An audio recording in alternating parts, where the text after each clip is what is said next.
I'm Mira Rubin here with you on Enlightened World Network. And today's topic is rationalization and how we try to make sense of the world with our minds, but oftentimes that leaves us in a place of greater disconnection. Let's dig in and check that out. So before we do that, let's take a minute or two to get settled in and present. Let's take a deep breath in through your nose and hold it.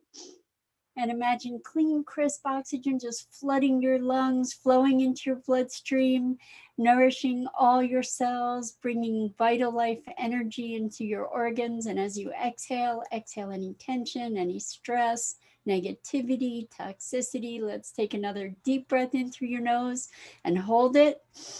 This time envision brilliant bright light lighting you up from the inside out, illuminating every cell, every electron, every molecule, and connecting you with the world beyond. And exhale, exhale any tension, stress, toxicity, negativity. And now let's just gently press our palms together and very softly, gently rub your fingers against your palms and feel how delicious that sensation is. See if you can trace that sensation from your fingertips into your palms and imagine that place where they connect and the energy that's transiting between them.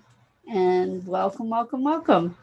So we're talking about rationalization today. And when I talk about rationalization, I don't mean just kind of making up excuses. We often think about rationalization in that way. I'm talking about intellectualizing or using our rational capacity to try to, as our primary interface with life. And our culture values reason very highly. Good morning, Tammy. Welcome.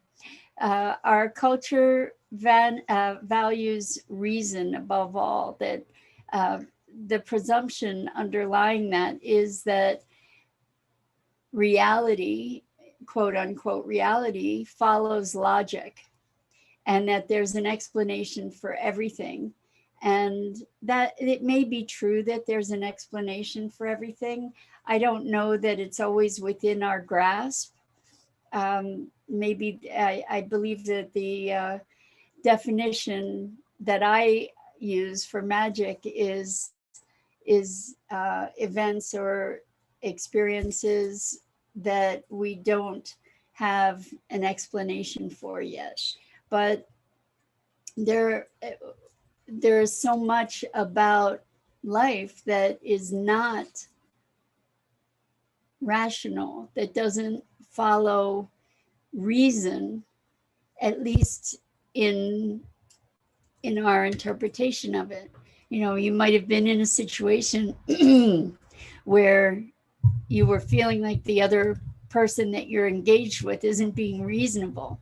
Well, the thing is that I don't know that it's a legitimate assumption to believe that we are fundamentally reasonable, meaning that we are using our intellect to navigate. Good morning, Isabel. Welcome. It's great to have you here. So let's look at when we rationalize, what are we doing? We're trying to make reason out of things. We're trying to make the standard definition of the word rationalize is to try to justify, right? To good morning, Rosalind. Welcome. Great to have you here. So we're talking about rationalization, and I mean that as the act of trying to make rational.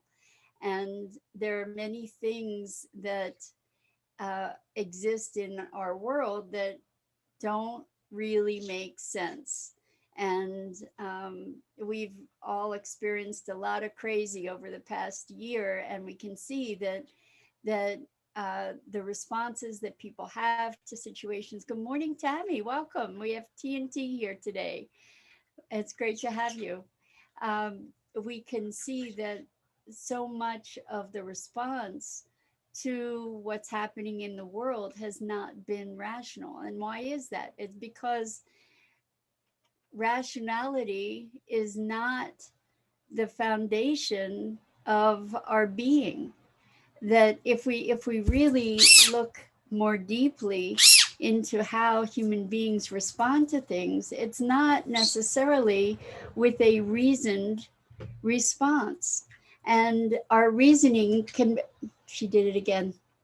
So she just pulled up one of the keys from my keyboard. And this is Maggie, for anybody who's watching who hasn't been here before. So Maggie is a computer fetishist. She particularly enjoys the keyboard keys, and she stole the right arrow keyboard. This is the keyboard key. This is the left arrow key. And she totally decimated it. I thought it was metal, but it turns out it's plastic. She tore it to shreds yesterday.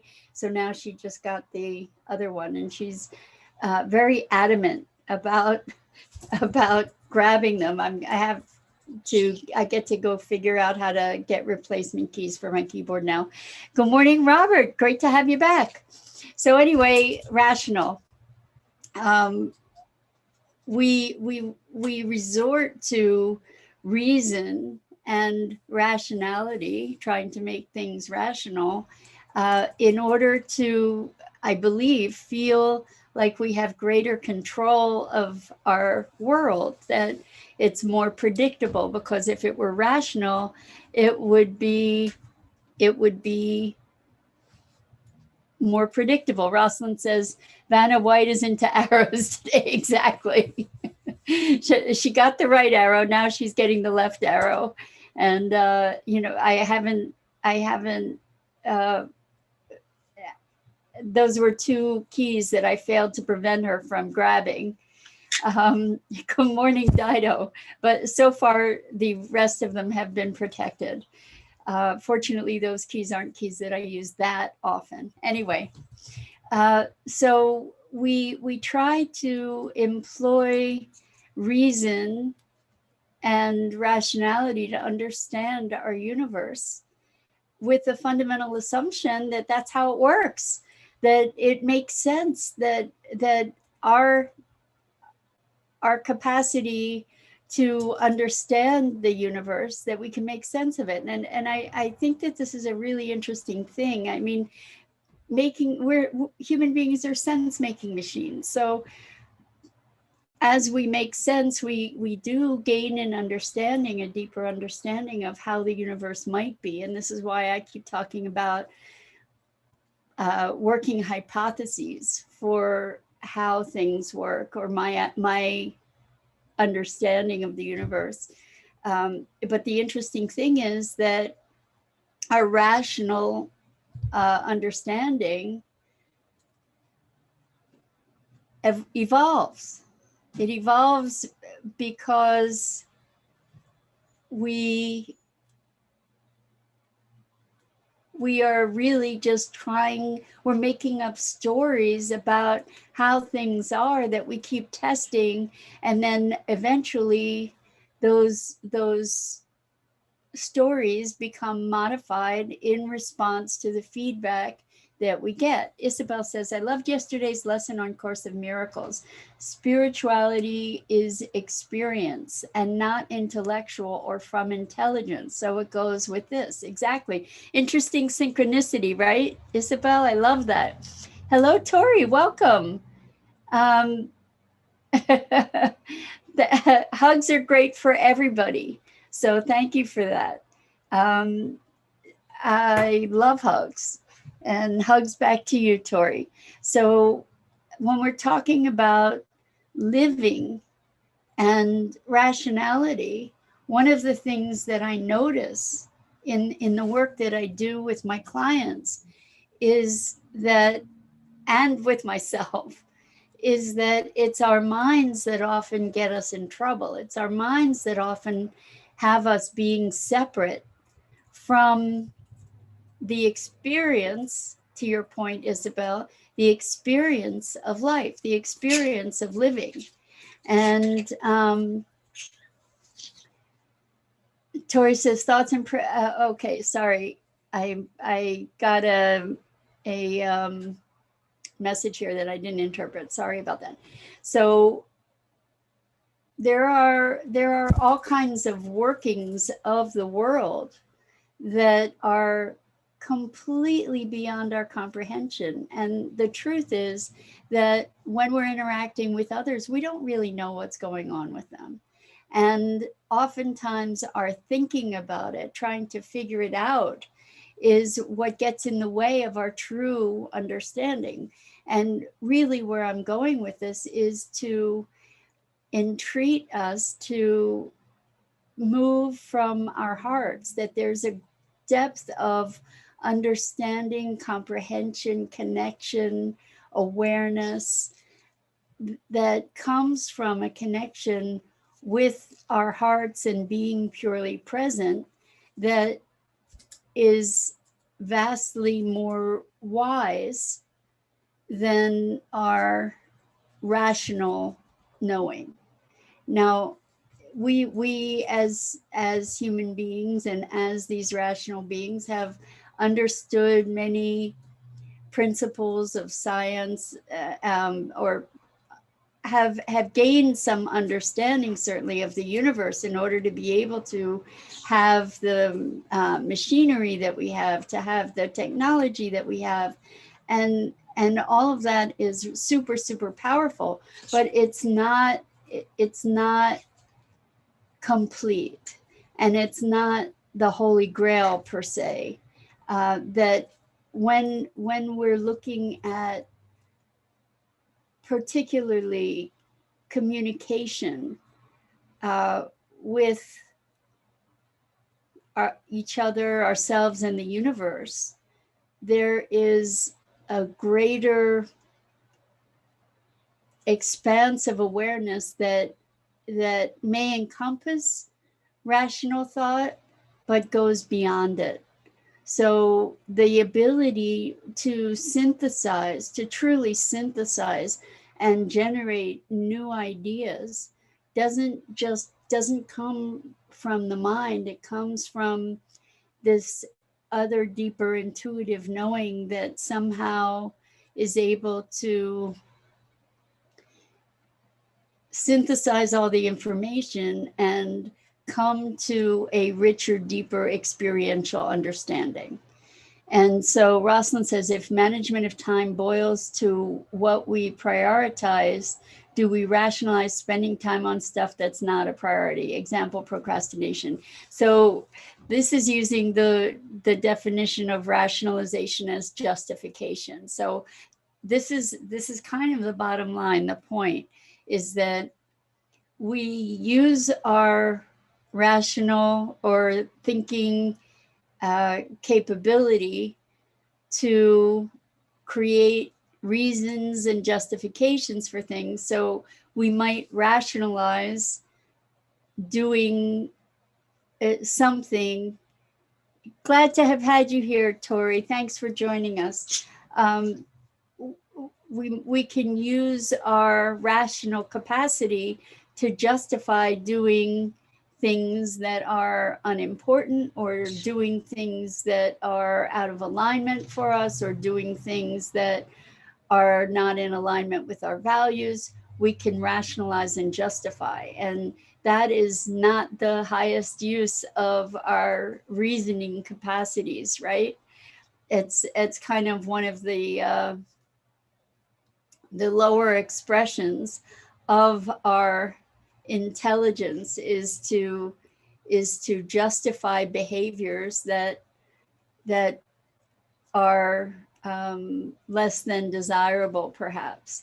And the thing is that maybe when we procrastinate, what we can use our intelligence, instead of justifying the reasons for procrastinating. Maybe we can tune in to our heart, or our more present self, our more expansive self. So I believe our expansive self that I'm referencing incorporates our rational capacity, but goes beyond it. Goes beyond it to incorporate wisdom, because being rational doesn't necessarily incorporate wisdom. And I'm going to, nor does it incorporate our highest presence. Here's an example. If we think about military tactics, for instance, and I'm not a military person, and this is not a treatise on military one way or another, okay? But what I understand is that there's military strategy, and in military strategy, it's like chess pieces on the board, and certain sacrifices are made in order to win the game, right? And in war, this is something that is pretty standard. You know that there are going to be casualties. And because war is looked at, in my imagining anyway, as a strategic endeavor, sacrifices are part of the game, right? However, what's happening there is that there is this huge disconnect from the fact that these are not chess pieces. These are human beings. These are human lives. These are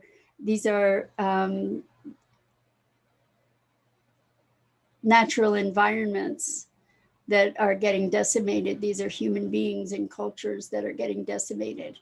And so when we when we resort to just our rational capacity, we are completely dissociated from the bigger truth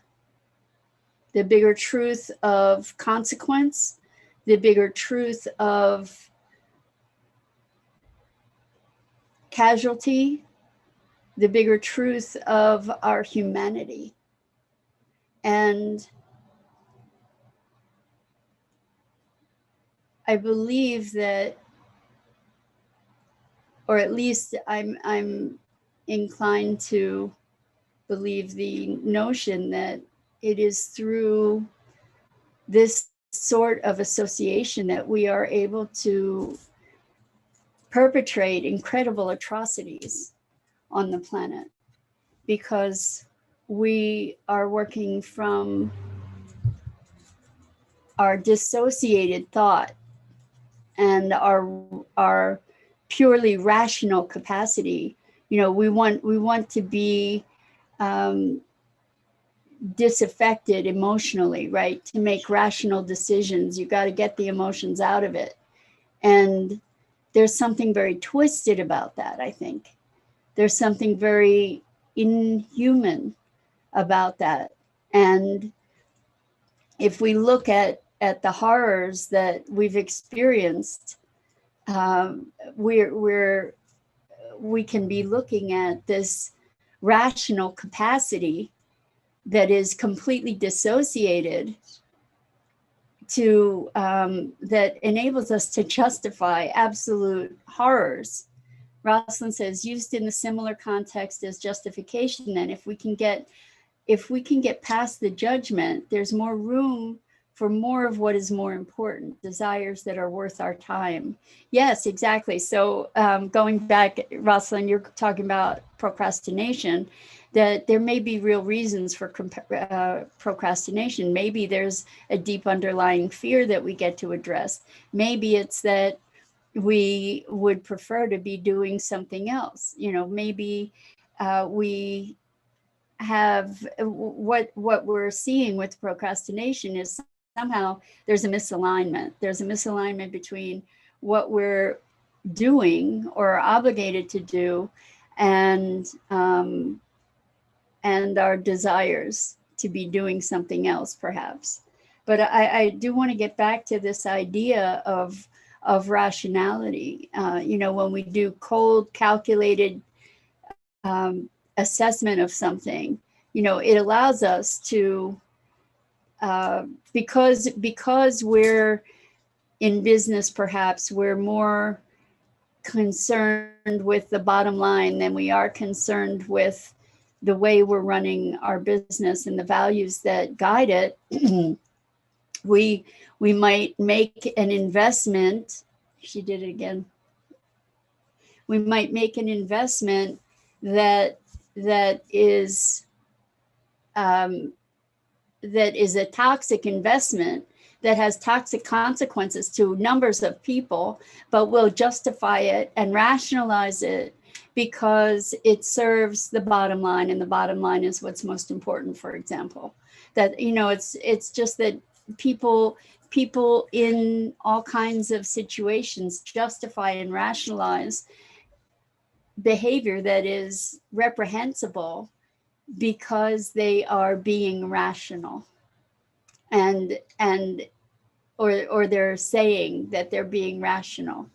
And in that context, that rationality is a presence of mind that is completely dissociated and disconnected from values and morality and principles.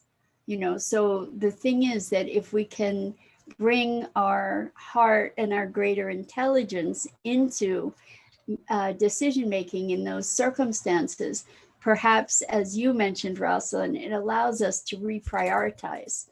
So instead of having my money be the highest priority in my determination about how I'm going to manage my employees, if I look in a broader view at the welfare of the whole and those employees as part of my welfare, I may come up with different solutions and different choices from that more holistic perspective. And so what I'm challenging here is rationality for the sake of rationality, justification for the sake of justification, to be talking about being reasonable and using reason above all else in our decision making. I really believe that a new paradigm requires our expansion into our heart and soul in our decision making, and that we don't get to just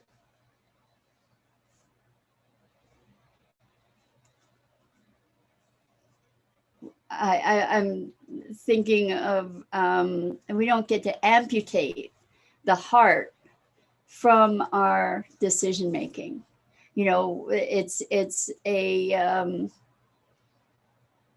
often a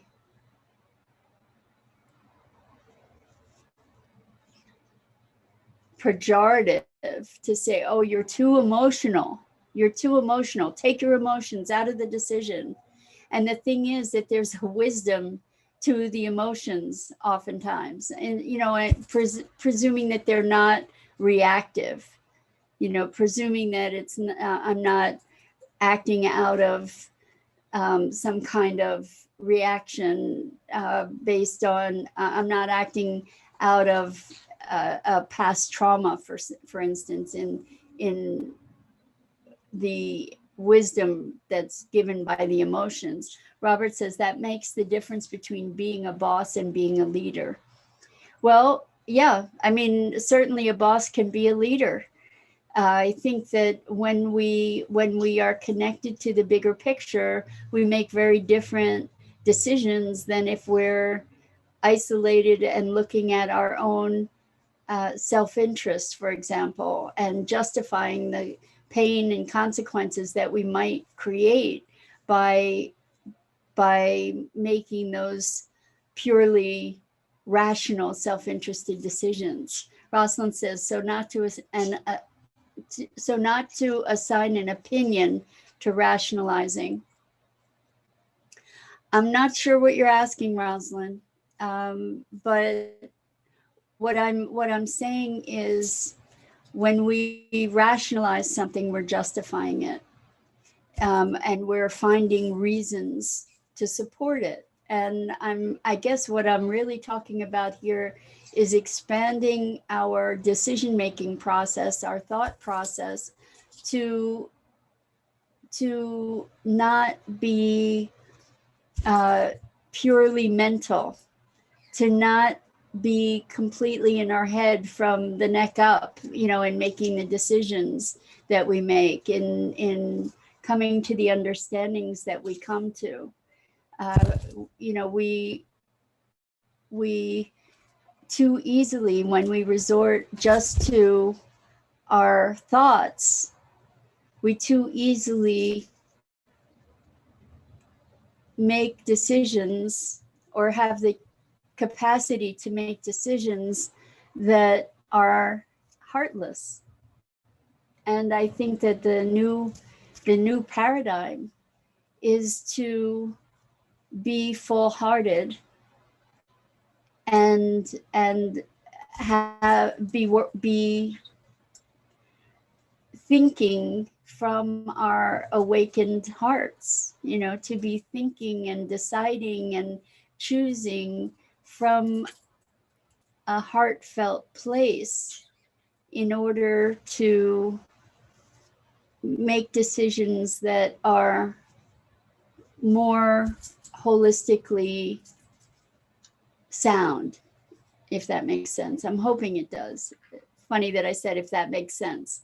So this is a discussion we get to feel into. So Isabel says, yes, I agree. Maybe we as societies have to look into tribe living to grow and exercise making decisions to the community and not to the individual. Past few generations, we've been losing touch of Mother Earth. It may be possible to be a consequence. Exactly. So here's the thing is, I believe that our heart, if we're making decisions from connection versus disconnection, then we're connected with other human beings, we're connected with the planet, with nature, with other sentient creatures, with the greater whole. And from that place, our decisions are ultimately going to be more sound. So it is, I agree with you, Isabel, that we're moving more from the isolated, my best interest type decision to recognize that my best interests are not separate from your best interests, that ultimately in the short term, something that might be in my best interest could be damaging to you, and it would be in my best interests in the immediate future. However, if we look in a longer term future, I can recognize that sort of thinking ultimately is my demise as well as yours.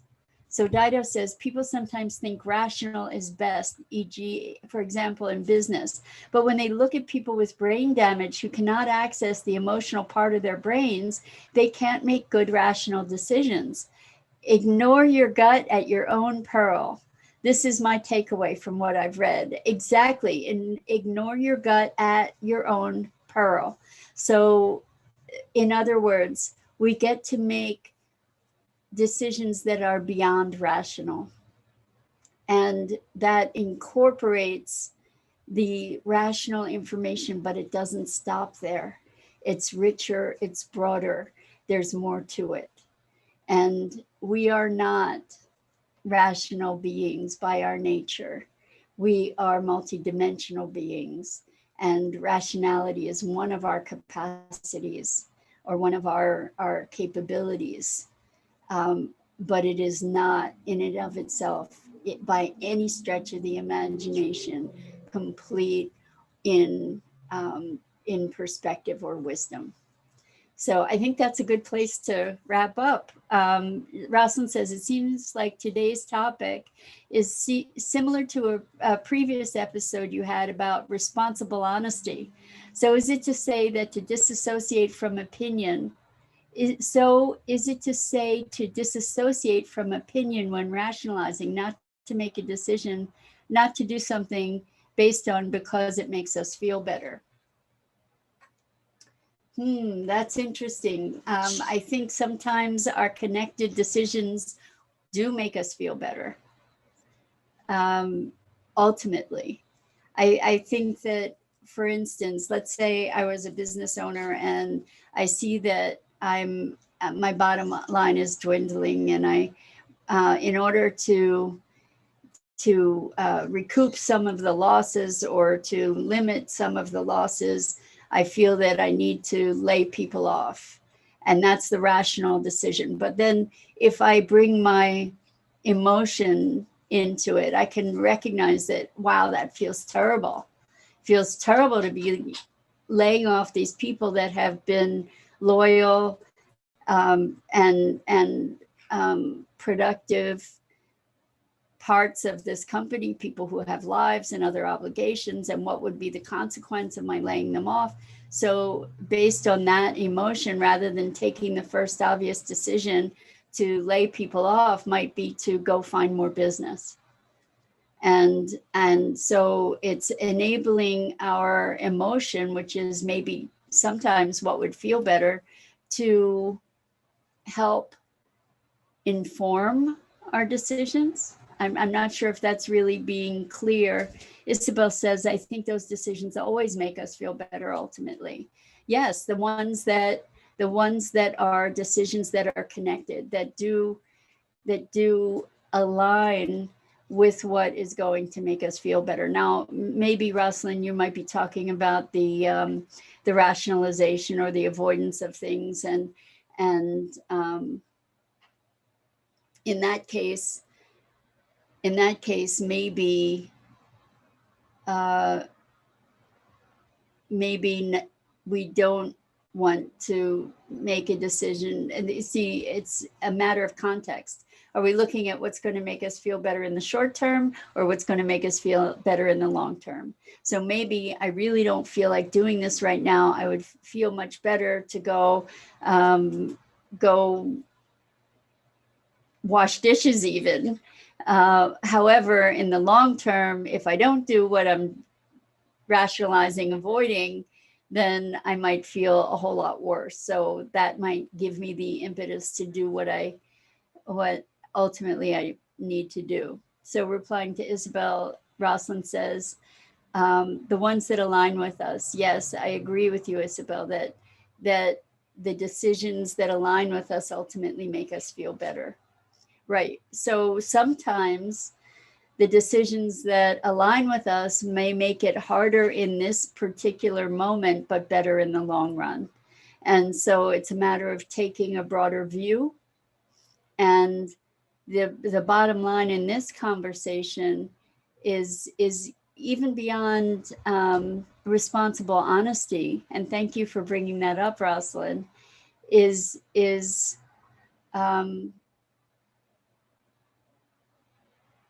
I'm thinking I guess in a way it is tied in with responsible honesty. And I'm not talking about in its expression to others necessarily, but to ourselves, to have a deeper look, to go beyond what sounds honest in my mind to what is truly in my heart, and to allow the interplay, to allow the heart to inform the mind. The mind, when it's disconnected from the heart, can be a very dangerous thing, I think, and dangerous to ourselves and others, in that it is not really circumspect. It thinks it is, but our greatest wisdom lies in the grounded heart, in the open heart.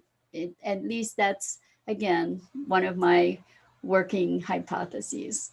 So with that, I really, really appreciate your engaging in this conversation this morning. I think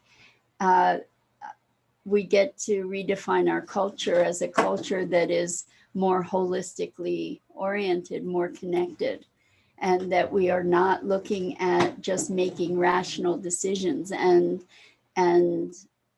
venerating rationality above all else, because it is rational decisions, purely disconnected decisions, that have enabled us to um, create so much of the devastation that exists now on the planet. And we get to change that. We get to change that. And we're the ones to do it. And part of it is by finding that integration of heart and mind and using that going forward in our communications, in our relationships, in our business dealings, etc. And so with that note, I think that's it for today. I'm Mira Rubin. This is The Core Connection. I go live each weekday morning on the Enlightened World Network Facebook page. And I invite you to check out the other wonderful programming on the Enlightened World Network and the community. Engage, learn, grow, and together we will shape a new future of collective heart and mind. Lots and lots of love to you.